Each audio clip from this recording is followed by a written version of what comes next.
किशन और मोहन दो जिगरी दोस्त थे। दोनों ही साथ पले बड़े और साथ ही पढ़ाई लिखाई भी की, लेकिन स्कूल के बाद दोनों अलग हो जाते हैं। मोहन, हम दोनों आज अलग हो रहे हैं, लेकिन आज से ठीक 20 साल बाद इसी चौराहे पर मिलेंगे। दोनों एक दूसरे से वादा करके अलग हो जाते हैं। किशन दूसरे शहर में आगे की पढ़ाई करने चला जाता है, तो मोहन अपने पिता के साथ उनकी दुकान में हाथ बटाने लगता है।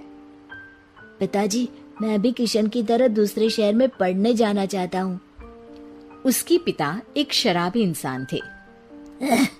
अरे बेटा, तू क्या करेगा शहर जाकर?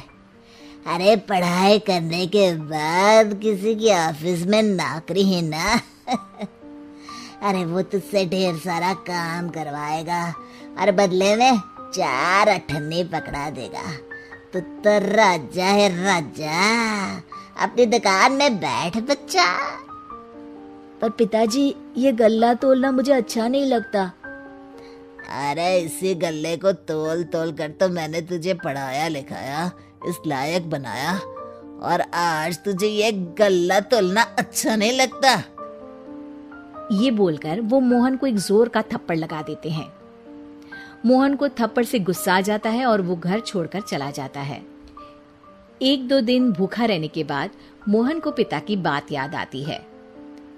ऐसा कौन सा काम है जिसमें खुद के लिए मेहनत करना और ज्यादा से ज्यादा पैसा हो? वो सोच में पड़ जाता है कि तभी उसे घोड़ों की आवाज आती है।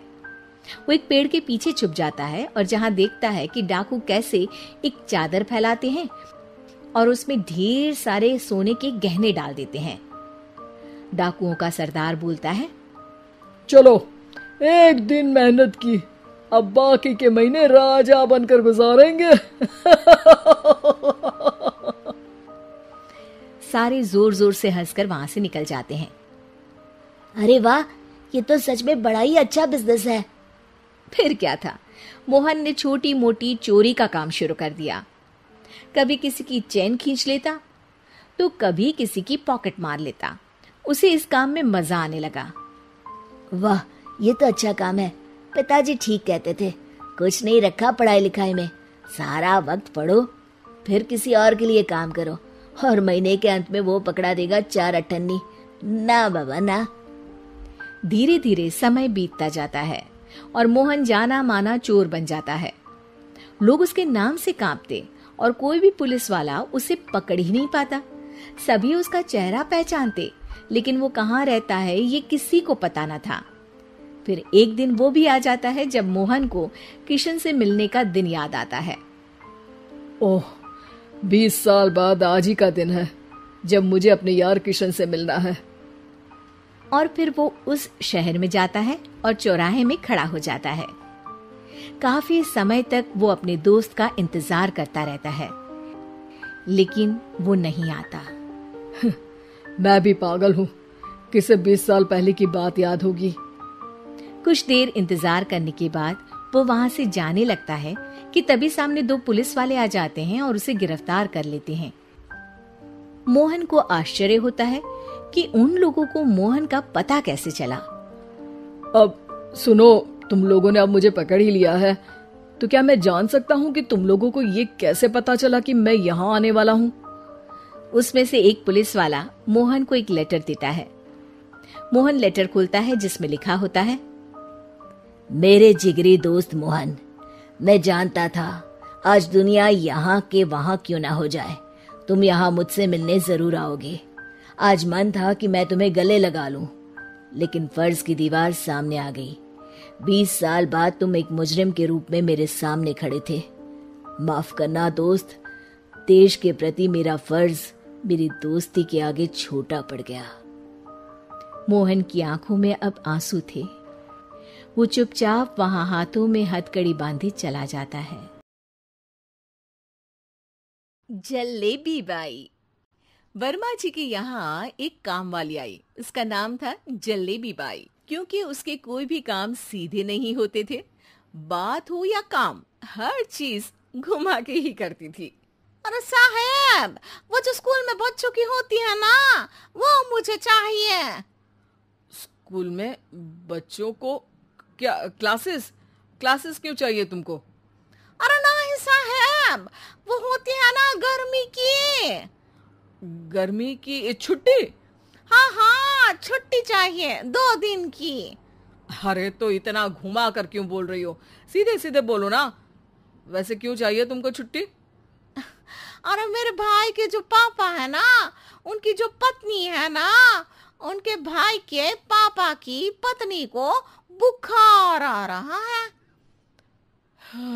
ओहो, ऐसी पहेली मत बुझाओ कि मुझे बुखार आ जाए। अरे सीधे सीधे बोलो ना जलेबी भाई। अरे देखो, मेरे भाई के पापा, मेरे पापा, उनकी पत्नी यानी मेरी माँ के भाई यानी मेरे मामा के पापा यानी मेरे नाना, और मेरे नाना की पत्नी यानी मेरी नानी को ना बुखार आ रहा है साहेब। अरे जलेबी भाई, तुम 2 नहीं 10 दिन की छुट्टी ले लो। बस अगली बार से ना ऐसी छुट्टी मांगना हो तो अनुराधा से मांगना, मुझसे नहीं। ठीक है। एक और बात साहेब। एक और बात सुनी तो मुझे पागल खाने जाना पड़ेगा। अरे पागल खाने क्यों जाओगे आप? अरे चावल ही खा लो। अरे जलेबी भाई, दिमाग का ढोकला मत बनाओ, जाओ यहाँ से प्लीज। वर्मा जी जलेबी बाई की घूमी बातों से जान बचाने के लिए उसे लंबी छुट्टी दे देते हैं और अनुराधा को बताते हैं। अरे आज तो उसने मेरे दिमाग के तार ही उलझा दिए। कितना घुमा घुमा के बात करती है जलेबी बाई। अरे तुम कहो तो मैं तुम्हारा हाथ बंटवा दूंगा घर के काम में, लेकिन जलेबी बाई को तो और झेल नहीं सकता मैं भाई। अरे शांत हो जाओ, मैं संभाल लिया करूंगी उसे, लोड मत लो आप उसका। हाँ हाँ, तुम संभाल लेना उसको, वरना मुझे नहीं संभाल पाओगे। मुझे आगरा के पागल खाने में ही भर्ती होना पड़ेगा। आगरा क्यों जाना? मुझे तो लगता है जलेबी बाई इस घर में थोड़े दिन और रही तो हमारा घर ही एक मशहूर पागल खाना बन जाएगा। तो दूसरी काम वाली ढूंढ ले क्या? अरे आजकल तो हर काम वाली बाई जलेबी जितनी ही टेढ़ी होती है। निकालेंगे नहीं, सिखा लेंगे उसको हम। लंबी छुट्टी के बाद जलेबी बाई घर आती है। अरे आ गई जलेबी बाई, नानी कैसी है तुम्हारी? और वो जो 2 के पहले आता है और जो 0 के बाद आता है। अब एक? हाँ, 1 नंबर है। अच्छा, क्या हुआ था उनको? जो दिल टूटने पर होता है ना, चोट लगने पर होता है, पगार का पैसा कटने पर भी होता है। अरे क्या होता है? बुरा लगता है? अरे जो सर में होता है, पेट में होता है, और जिसे सही करने के लिए ना आदमी को डॉक्टर के पास ही जाना पड़ता है। दर्द? हाँ, दर्द हुआ था उनका हाथ पैर में। अच्छा बस, मेरे दिमाग में दर्द होने लगा तुम्हारी जलेबी जैसी बातें सुनकर। एक काम करो, ऊपर गेहूं की पोटली रखी है, तुम जल्दी से लेकर आओ, आज आटा पिसवाना है। जलेबी बाई भागकर छत पर जाती है और गेहूं की पोटली उठाने की कोशिश करती है, मगर वजन ज्यादा होने की वजह से उससे बोरी उठती नहीं। वो सोचती है कि पोटली जल्दी पहुंचानी है। बस जलेबी बाई के टेढ़े दिमाग में एक टेढ़ी तरकीब आती है।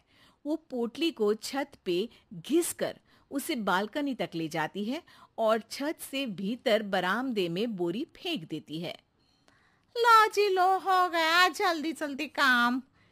नीचे पहुंचती है तो देखती है कि अनुराधा वहां उसे गुस्से से देख रही है और नीचे पूरा गेहूं बिखरा पड़ा है। ये क्या किया? अरे पोटली में वजन ज्यादा था, आपने कहा था जल्दी से ले आओ, तो इससे जल्दी कैसे करती मैं बताओ तो। हाँ, अरे एक काम तो सीधा करो, अब क्या करेंगे इन गेहूं का? सब सत्यानाश कर दिया। अनुराधा सोच लेती है कि अब इस जलेबी को सीधा करना ही पड़ेगा, वरना बहुत परेशानी हो जाएगी। जलेबी बाई फिर भी सुधरती नहीं है। रोज कोई घूमी फिरी बात से वर्मा जी के दिमाग में शॉर्ट सर्किट करती है, तो कभी अनुराधा के काम बिगाड़ती। जैसे कमरे में झाड़ू लगाने का कहने पर कमरों की दीवारों पर झाड़ू टांग के कहती, लगा दी कमरे में झाड़ू। देखते ही देखते ये महीना खत्म हो जाता है। अरे दीदी, पैसे दे दो ना। पैसे तो नहीं है। पैसे नहीं है का मतलब? पैसे तो होते ही है ना घर में। अरे भरोसा नहीं है तो पूरे घर में ढूंढ के बता दे कहाँ पैसे हैं, मिल जाएगी तुम्हें। अबे ढूंढ के लाई मैं। जलेबी जल्दी से अनुराधा का पर्स लेकर आती है। अरे इसमें है ना पैसा। अरे मुझे तो नहीं दिख रहा। अरे दीदी है ना 2000 का नोट। अरे तो वो तो 2000 रुपए हैं, पैसे तो नहीं है। अरे दीदी दे दो ना, जल्दी घर जाना है, आज मेरी तारीख है। अरे पक्का आज तेरी तारीख है? हाँ दीदी, आज मेरी तारीख है, आज ही तो पगार लेती हूँ ना मैं। देखो आज तो 1 तारीख है, तेरी तारीख तो है नहीं आज। अरे दीदी दे दो ना, घुमा क्यों रही हो इतना? अच्छा कितनी पगार है तुम्हारी? 5000, आप ही ने तो तय की थी। 5 मतलब जो 4 के बाद आता है और 4 के पहले। हाँ हाँ दीदी। 5 वही जो 3 में 2 जोड़ के होता है। अरे हाँ दीदी हाँ। 5 वही ना जो 10 में से 5 घटाने पर होता है। अरे दीदी मैं समझ गई, अब आपको कभी नहीं घुमाऊंगी। प्लीज जल्दी से पैसे दे दो ना, सारी। और अब ना ये जलेबी बिल्कुल सीधी हो जाएगी कसम से। जलेबी बाई की अकल ठिकाने आ जाती है। अनुराधा जलेबी को पैसे दे देती है और कहती है, अब अगर तुमने हमें घुमाया ना तो तुमको कहीं दूर घूमने भेज देंगे, जहां से तुम घूमने के बाद कभी वापस ही नहीं आ पाओगी। समझ गई जलेबी बाई?